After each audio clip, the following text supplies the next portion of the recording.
taking it all in for the first time. Happy New Year. Rabbi Akiva, one of the greatest sages in Jewish history, was known for his unwavering hope, even in the face of adversity. You might remember Rabbi Akiva from the story of how he became a scholar of Torah at 40 years old, after noticing a steady trickle of water hitting a rock that was able to carve a hole into it. Tonight, I want to share a lesser-known story about Rabbi Akiva that paints a poignant picture of his ability to hope, even in the face of utter destruction. One day, Rabbi Akiva and his friends were ascending to Jerusalem when they saw from afar the rubble of the second temple that had been destroyed. Overwhelmed with sadness and grief, they tore their clothes as those in mourning do. They continued walking deeper into the rubble until they arrived at what had been the Holy of Holies, the most sacred spot in the temple, and they saw a fox run past them. Upon seeing the fox, Akiva's friends fell to the ground, let out a great wail, and they wept. And when they looked up, their friend Akiva, he was laughing. Wild animals run around our holy place and you laugh? We are destroyed. There is no hope for our future, cried his friends. But Akiva, in his wisdom, understood the opposite to be true. While indeed seeing the fox run through the ruins of the holy temple meant that the prophecy for the destruction of the temple had in fact come true, it also meant that the prophecy calling for the rebuilding of the temple and the hope for the redemption of the Jewish people were equally true. Out of destruction, there is hope. Or as the poet Rumi wrote, where there is ruin, there is hope for treasure. Hope is a profound concept tied deeply to faith, trust, and belief in a better future. It is not merely wishful thinking or optimism, but a firm conviction that despite challenges, something better is possible. Rabbi Lord Jonathan Sacks wrote about the difference between optimism and hope. Optimism, he said, is the belief that the world is changing for the better. Hope is the belief that together we can make the world better. Optimism is passive. Hope is active. Said another way by a colleague, hope is not a wish list. Hope is an encompassing orientation towards life, a kind of faith in the future. To hope is to be an active participant in making something happen, not only to wish for something, but also to believe in its potential realization. Friends, hope is what this night of Rosh Hashanah is all about. Tonight, we help God to open the gates to new beginnings, to new possibilities, and indeed, to hope. This night's hope reminds us that no matter the past, no matter the circumstances we face, no matter how bad things are, we can choose blessing. We can create meaning, and we can find joy even when it feels so incredibly elusive. And what do we need to do this? We need each other, and we need the courage to hope. It needs no courage to be an optimist, writes Rabbi Sachs, but it takes a great deal of courage to hope. There is perhaps no place where courage and hope were more inextricably linked than in Auschwitz. The late Hugo Grin, a Reform rabbi who spent most of his career in Britain, was a child in the camp alongside his father. And he recounts the following in his memoir. The Jewish prisoners in our barracks, Block 4, decided that we would celebrate Hanukkah by lighting a menorah every night. Bits of wood and metal were collected and shaped into light holders, and everyone agreed to save the week's meager ration of margarine that we would be using for oil. It was my job, he said, to take apart an abandoned prison cap and fashion wicks from its threads. On the first night of Hanukkah, most of Block 4 gathered around the menorah.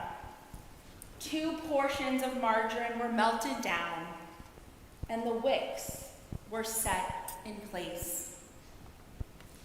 Together, we chanted the blessing, praising God who performed miracles for our ancestors in those days and at this time. And as I tried to light the wick, there was only a little bit of sputtering, but no flame.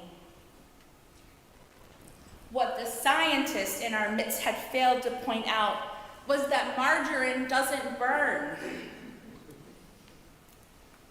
As we dispersed that night and made our way to the bunk beds, I turned not so much to my father, but on him, upset at the fiasco and bemoaning the waste of precious calories.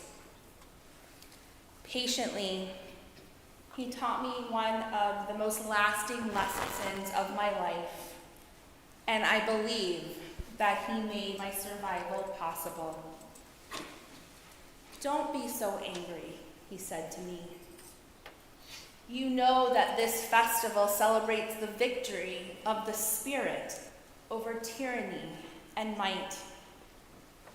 You and I have had to go for over a week without food, and another time, almost 3 days without water. But my son, we cannot live for even 3 minutes without hope. It's hard not to think of those candle wicks fashioned from the threads of an abandoned prison cap as we look at our beautifully lit holiday candles tonight. Threads of courage woven together with boundless hope. I love that the Hebrew word for hope, tikvah, is linked to the Hebrew word for thread, kav. They share the same root word. My teacher, Rabbi Michael Marmer, makes the connection even more clear. Hope, he says, is a thread, however elusive, that links us to the possible future. It demands that we take hold of it. Otherwise, it is just a loose thread. Indeed, hope is an active virtue. Like the Torah is a tree of life to those who hold it fast, so too is tikvah. So too is hope. It is up to us to grab hold of the thread of hope and hold fast to it. And just as this is true for hope, so too it is true for our relationships with each other and with God. One colleague connects this idea to the game show, Who Wants to Be a Millionaire? Perhaps you've seen it, either when it first aired or perhaps in reruns. When players get stuck and need assistance, they can use a lifeline, such as calling a friend or asking the audience. Writes this colleague, in our loneliest, most disconsolate moments, we sometimes forget that there are lifelines in real life too. Allow me then to use a lifeline and ask you, the audience, who are your lifelines? He goes on, pause for a moment to meditate on a time in your life when you felt bereft of hope. Perhaps it's a time when you had hit rock bottom, a jolt in your career, a low point in your marriage, a worry so deep and inconsolable that you could simply not see a way out. Maybe it was how you felt upon receiving a notice of rejection or a diagnosis or losing someone precious or something precious. And to my colleague's words, I add, maybe this year has simply been too much to bear. Whatever brought you to that place, think about the people in your life who became your lifelines. And if you need a lifeline right now, but have felt too afraid or too ashamed to call, make it your pledge this night to reach out. The same, I believe, is true for God. Yehuda Halevi, an 11th century Sephardic Jewish poet and philosopher, penned one of my favorite pieces of poetry included in our weekly prayer book, Mishkan Tefillah. I often find myself playing these words in my head when I feel hope fading away. Yehuda Halevi writes, Ya Ana Ensacha, O Adonai, where shall I find you? High and hidden is your place, and where shall I not find you? The world is full of your presence. I have sought your nearness. With all my heart I have called to you, and going out to meet you, I found you coming towards me. Hope is an active virtue. May we this year find the courage to call out to our lifelines, and in turn, may we find them calling back to us. 5784 was not an easy year.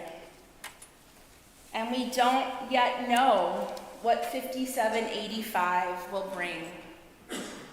But it's pretty safe to say that some of the challenges of the old year will follow us into the new one. Given this reality, how can we then enter the new year with hope for the future? Going back to the story of Rabbi Akiva and his friends, Akiva consciously sought verses of Torah that would allow for a hopeful understanding of the fox walking through the destroyed temple. Akiva's friends, all of them rabbis too, knew these verses as well. And yet, it was only Rabbi Akiva who could bring them to consciousness at such a time. Akiva oriented himself towards hope, and in so doing, brought hope and comfort to others. Akiva, you have truly comforted us, exclaimed his friends. You have changed our hearts. You have helped us. Your hope has infused us with hope. Hope is an active virtue. We must orient ourselves to hope. And perhaps that is the lesson of the Talmud that it's trying to teach us when it offers us a list of questions we may be asked in heaven. What are the questions? Were we honest in business? Did we devote ourselves to our family? Did we set aside time for sacred study? And one more, perhaps the most important for this night of Rosh Hashanah, did we anticipate redemption? Or more simply stated, did we live with hope? Final thought tonight on hope, tikvah. Hope is also connected to the Hebrew word mikvah, the ritual bath, used for many reasons, including to welcome those who have chosen to be Jewish into our community. Going to the mikveh, whether to bring people there or to immerse myself, has always given me a great sense of hope for the future. When I lived in Pittsburgh more than a decade ago, I had the chance to bring many people to the community mikveh there. The mikveh attendant was an octogenarian Holocaust survivor born in Czechoslovakia named Mrs. Markovic. Mrs. Markovic would always greet you with a smile and a big bag of cucumbers and tomatoes that she had grown herself in her front yard. She, like the mikveh that she cared for over 2 decades, was hope embodied.